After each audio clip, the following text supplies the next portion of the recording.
ছাত্ৰ হিচাপে বা এই প্ৰফেশ্যনটোৰ লগত যিহেতু জড়িত, ইনভেষ্টিগেশ্যনৰ যিটো পাৰ্ট সেইটোৰ এক্সপাৰ্টাইজটো থাকে আপোনাৰ জেনেৰেলি ইনভেষ্টিগেটিং এজেঞ্চি, ধৰি লওক যেনেকৈ SIT হওক, CBI হওক বা আছাম পুলিচ হওক বা অন্যান্য যিসকল সংগঠন আছে। কিন্তু ইয়াতে এই চাৰ্জশ্বিটটো যিটো বহু প্ৰত্যাশিত চাৰ্জশ্বিট, আৰু আমি যিটো কথা সঘনাই উচ্চাৰণ কৰি আছোঁ যে পানী নখৰকা, ৱাটাৰ টাইট চাৰ্জশ্বিট, গতিকে সেইটো হৈছে নে নাই, চাৰ্জশ্বিটৰ ভিতৰত কি লিখিছে, কেনেকে এই অভিযুক্তসকলৰ এগেইনষ্টে এই চাৰ্জসমূহ ইষ্টাব্লিছ কৰিবৰ কাৰণে তেওঁলোকে তাতে মেটেৰিয়েল, ইনগ্ৰিডিয়েণ্টছ, এভিডেন্স ৰাখিছে, সেই কথাটো আমি গম পাম যেতিয়া আমি তন্নকৈ চাৰ্জশ্বিটখন পঢ়ি চাম। কিন্তু এটা বস্তু চাওক, গোটেই ঘটনাটো কেনেকুৱা ধৰণৰ, গোটেই ঘটনাটো এতিয়া যিকেইটা চাৰ্জ মানে যিকেইটা চাৰ্জত মানে ছেকশ্যনত অভিযোগনামাখন দাখিল কৰিছে, কালি আমি সন্মানীয় মুন্না প্ৰসাদ গুপ্তাৰ যিটো প্ৰেছ কনফাৰেন্স, তাৰ পৰা আমি গম পাইছোঁ যে ছেকশ্যন 3 ছাবছেকশ্যন 5 106 103 আৰু আপোনাৰ 316 ক্ৰিমিনেল ব্ৰিচ অফ ট্ৰাষ্ট, এই চাৰিটানে মানে তিনিটা ছেকশ্যনে মানে ইয়াতে সন্নিৱিষ্ট কৰিছে। কিন্তু ইয়াতে এটা চবতকৈ সাংঘাতিক কথা হ'ল আপোনাৰ, আপুনি চাওক, আমি আৰম্ভণিৰ পৰাই দেখি আছোঁ যে জুবিন গাৰ্গ ডাঙৰীয়াক আপোনাৰ ক'ত গৈছিলে, তেওঁক কোনে লৈ গৈছিলে, নৰ্থ ইষ্ট ফেষ্টিভেল যিটো আপোনাৰ অৰ্গেনাইজ কৰিছিলে ছিংগাপুৰত, সেই নৰ্থ ইষ্ট ফেষ্টিভেলটো অৰ্গেনাইজিং যিকেইটা এজেঞ্চি আছিলে বা যিকেইজন মানুহ তাতে সন্নিৱিষ্ট হৈ আছিলে, তেওঁলোককতো আজিলৈকে কোনো ধৰণৰ জেৰা কৰা আমি নেদেখিলোৱে। তাৰোপৰি এই নৰ্থ ইষ্ট ফেষ্টিভেলত এজন আমাৰ সন্মানীয় জুবিন গাৰ্গ ডাঙৰীয়াক মাতি লৈ গৈ পেলাই যিহেতু হত্যাৰ কাৰণে চাৰ্জশ্বিটখন দিছে, গতিকে আমি এতিয়া হত্যা বুলিয়ে ক'ব লাগিব যে নৰ্থ ইষ্ট ফেষ্টিভেলৰ নামত মাতি নি পেলাইহে তেওঁক তাতে হত্যা কৰা হৈছে। আৰু ছেকশ্যন 61টো লগাইছে, ছেকশ্যন 61 মানে হ'ল ক্ৰিমিনেল কনস্পিৰেচি। গতিকে এই তেওঁক হত্যা কৰিম বুলি যিটো ষড়যন্ত্ৰ, এই ষড়যন্ত্ৰটো আপোনাৰ অসম ভূমিত কৰিছে, আপোনাৰ অসমৰ মাটিত কৰিছে, কৰি মেলি লৈ গৈ পেলাই তেওঁক তাতে মাতি নি পেলাই তাতে মানে সাগৰত মূৰ্মূৰ্ষ অৱস্থাত তেওঁক তাতে পানীত নামিবৰ কাৰণে মানে বাধ্য কৰোৱা হৈছে বুলি মই ক'ব বিচাৰোঁ। গতিকে ইয়াতে এতিয়া এই যে পানীত নমাই পেলাই যে হত্যা কৰা হ'ল, গতিকে সেই হত্যা কৰাৰ কাৰণে আপোনাৰ 103 যিকেইজনৰ কাৰণে লগাইছে সেইটোতো বাৰু ঠিক আছে, কিন্তু বাকী যিসকল মানুহ আমি দেখিছোঁ যে ইয়টখনত আপুনি দেখিব যে মানে বগা ৰঙৰ ইউনিফৰ্ম পিন্ধি এছাম মানুহে আপোনাৰ খুব হৰ্ষ উল্লাস কৰি আছিলে, প্ৰবাসী অসমীয়া বুলি আমি যাক কওঁ, প্ৰবাসী অসমীয়া হ'লেও তেওঁলোক আপোনাৰ ভাৰতীয় নাগৰিক, কিন্তু তেওঁলোকৰ আপোনাৰ মানে দে আৰ গভাৰ্ণ বাই দি ইণ্ডিয়ান ল। গতিকে তেওঁলোকক আপোনাৰ আজিলৈকে মই নেদেখিলোঁ যে ইভেন আপোনাৰ গোটেইকেইজনেতো ইনভেষ্টিগেশ্যনত কোঅপাৰেটো কৰা নাই। যিমান কেইজন মানুহ তাতে আছিলে, যেতিয়া ইয়াতে সাক্ষী দিবৰ কাৰণে, সাক্ষ্য দিবৰ কাৰণে আহিছিলে আমাৰ ইয়াতে মানে SITৰ ওচৰত, তেতিয়া গোটেইকেইজন মানুহতো নাহিলেই। গতিকে নহাৰ ফলত কি হ'ল, এই বাকী কেইজন মানুহক কি হিচাপে মাতিলে, সাক্ষী নে আছামী, সেই কথাটো আমি আজিলৈকে গম নাপালোঁ, আমাৰ অন্ধকাৰত থাকি গ'লোঁ আমি। গতিকে সেইকেইজন মানুহ আপোনাৰ মোৰ মতে, মোৰ যিটো সীমিত জ্ঞান, সমানেই জগৰীয়া, কাৰণ তেওঁলোকৰ এগেইনষ্টে মিনিমাম বেলেগ ছেকশ্যন এট্ৰেক্ট নহ'লেও ছেকশ্যন 106 অফ দি BNSSটোতো পূৰা মানে BNS পূৰা এপ্লিকেবল হয়। তাতে কৈছে আপোনাৰ কজিং ডেথ বাই নেগলিজেঞ্চ।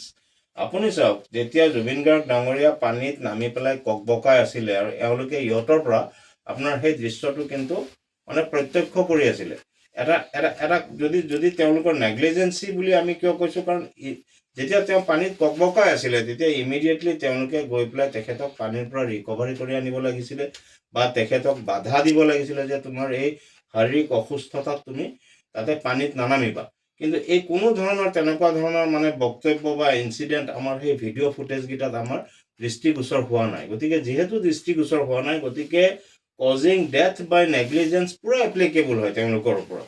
কিন্তু আপুনি চাওক, চাৰ্জশ্বিটখনটো মাত্ৰ 7জন মানুহৰ ওপৰতহে দিছে আপোনাৰ।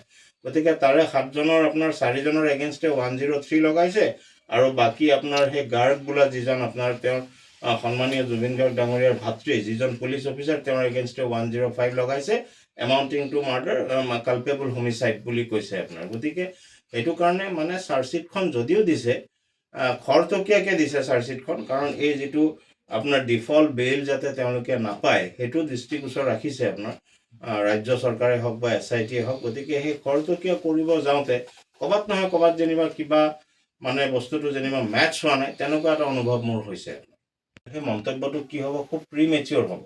কাৰণ চাৰ্জশ্বিটখন আপোনালোকৰো দৃষ্টিগোচৰ হোৱা নাই আৰু আমিও চাৰ্জশ্বিটখন এতিয়ালৈকে পঢ়ি চাব পৰা নাই।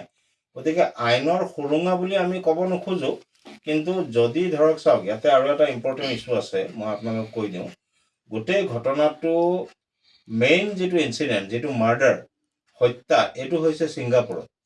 গতিকে ছিংগাপুৰৰ যিখিনি ঠাইত আপোনাৰ তেওঁক হত্যা কৰা হৈছে সেইটো ক'ত? সেই সাগৰৰ মাজত যিখন হস্পিটেলত তেওঁক লৈ গৈছিলে তাতে, যিটো হোটেলত সন্মানীয় আপোনাৰ জুবিন গাৰ্গ ডাঙৰীয়াৰ নৈশ যাপন কৰিছিলে বা ৰাতি আছিলে, এই গোটেই ঘটনাখিনিক বা এই গোটেই ঠাইখিনিক আমি প্লেচ অফ অকাৰেঞ্চ বুলি আমি ধৰিব লাগিব।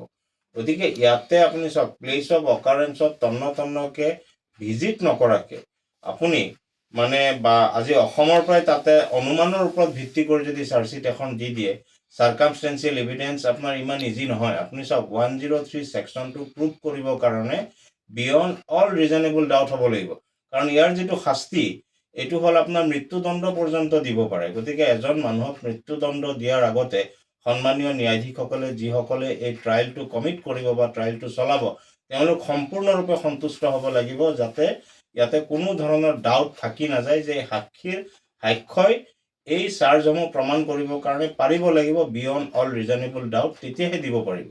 কিন্তু ইয়াতে অসুবিধাটো হ'ল, এতিয়া চাওক 19 ছেপ্টেম্বৰ 2025 তাৰিখে জুবিন গাৰ্গ ডাঙৰীয়াৰ ছিংগাপুৰত এই গোটেই ঘটনাটো ঘটিছিলে আৰু আমাৰ SIT কেতিয়া গৈছে? আপোনাৰ 20 অক্টোবৰ নে কেতিয়াহে গৈছে তাতে, প্ৰায় এমাহ পিছত। এই যে এমাহ যে দেৰি কৰিলে, দেৰি কৰাৰ কাৰণে তাতে যিখিনি ভাইটেল এভিডেন্স আছিলে, ধৰি লওক আপোনাৰ হোটেল ৰুমৰ পৰা আৰম্ভ কৰি ইয়টখনৰ পৰা আৰম্ভ কৰি যিখিনি বক্তব্য বা যিখিনি মেটেৰিয়েল ইলেক্ট্ৰনিক এভিডেন্স কালেক্ট কৰিব লাগিছিলে, এই যে দেৰি হ'ল, এই দেৰি হোৱাৰ কাৰণে নিশ্চয় আপোনাৰ মানে যিসকল একিউজ আছে তেওঁলোকে আপোনাৰ সুবিধা ল'ব চেষ্টা চলাব পাৰে বুলি মোৰ এটা অনুমান হয়। যেতিয়া ক্ৰিমিনেল জুৰিস্প্ৰুডেন্সৰ মানে আওতাৰ ভিতৰত যেতিয়া আমি যিটো ছাবজেক্ট আমি অধ্যয়ন কৰিছোঁ, ক্ৰিমিনেল জুৰিস্প্ৰুডেন্সটো হ'ল এনেকুৱা এটা বস্তু, এখন এজাহাৰ দিয়াৰ পৰা আৰম্ভ কৰি ন্যায়ালয়ত যেতিয়া আপোনাৰ গোটেই ট্ৰায়েলটো হৈ যায়, ট্ৰায়েলটো হোৱাৰ পিছত এজন মানুহক হয় দোষী সাব্যস্ত নহ'লে মানুহজনক একুইটেল দিয়ে। এই গোটেই প্ৰক্ৰিয়াটো ক্ৰিমিনেল জুৰিস্প্ৰুডেন্সৰ ওপৰত ডিপেণ্ড কৰে। এতিয়া আপুনি চাওক, ছিংগাপুৰ যিটো গভমেণ্ট, ছিংগাপুৰ গভমেণ্টৰ ওপৰত আমাৰ আইনী ব্যৱস্থাৰ কোনো কণ্ট্ৰল নাই। তেওঁলোকৰ এটা নিজা ইণ্ডিপেণ্ডেণ্ট ছভাৰেইন কাণ্ট্ৰি হয়, তাতে তেওঁলোকৰ এটা নিজা আইনী ব্যৱস্থা আছে। গতিকে সেই ব্যৱস্থাৰ জৰিয়তে তেওঁলোকে এটা ইনভেষ্টিগেশ্যন তাতে কৰি আছে। তাতে আপোনালোকে জানিব কৰোনাৰ্ছ এক্ট বুলি এখন এক্ট আছে আপোনাৰ, তাতে কৰোনাৰ্ছ মানে জুডিচিয়েল অফিচাৰৰ নিচিনা, আমাৰ ইয়াত যেনেকুৱা থাকে আপোনাৰ এটা জুডিচিয়েল ইনকুৱাৰী, প্ৰিলিমিনাৰী ইনকুৱাৰী তেওঁলোকে তাতে কৰে। গতিকে মই যিমান দূৰ জানো সেই কৰোনাৰ্ছ ইনকুৱাৰীটো আজিলৈকে চলি আছে আপোনাৰ, কিন্তু এতিয়ালৈকে কৰোনাৰ্ছ ইনকুৱাৰীটো কমপ্লিট হোৱা নাই। গতিকে সেই কৰোনাৰ্ছ ইনকুৱাৰীটোত কি ৰিপৰ্ট আহিব সেইটো আমি এতিয়া অপেক্ষাৰত। কিন্তু আপুনি যিটো প্ৰশ্ন কৰিছে তাৰে যিটো পষ্টমৰ্টেম ৰিপৰ্টত কোনো ফাউল প্লে বা যিটো ৰিপৰ্ট পাইছোঁ মই, একজেক্টলি পষ্টমৰ্টেম নহয়, যিটো মানে কজ অফ ডেথ বুলি দেখাইছে আপোনাৰ, মানে কজ অফ ডেথ তাতে দেখাইছে যে ড্ৰাউনিং, মানে পানীত ডুবি মৃত্যু হোৱা, আৰু কোনো ফাউল প্লে পোৱা নাই বুলি তেওঁলোকে তাতে প্ৰিলিমিনাৰী ৰিপৰ্টত সেই কথাটো কৈছে। কিন্তু এতিয়া কথাটো হ'ল যে সেই টক্সিকলজি ৰিপৰ্ট বা আৰু যিখিনি ৰিপৰ্ট তাৰ পৰা আহিছে ছাবচিকুৱেণ্টলি, সেইখিনি ৰিপৰ্টত কি তথ্য আছে সেইখিনিতো আমি আজিলৈকে গম পোৱা নাই। গতিকে আপুনি চাওক, জেনেৰেলি কি হয় ক্ৰিমিনেল ট্ৰায়েলত এটা কথা আছে যে কণ্ট্ৰাডিকশ্যন। ধৰক এটা সাক্ষীৰ লগত যদি আৰু এটা সাক্ষীৰ সামঞ্জস্য নাথাকে, তেতিয়া কি হয় একিউজসকলে বা আপোনাৰ ট্ৰায়েলত আমি এজ এ ডিফেন্স কাউন্সিল সেই সুবিধাটো ল'ব বিচাৰোঁ।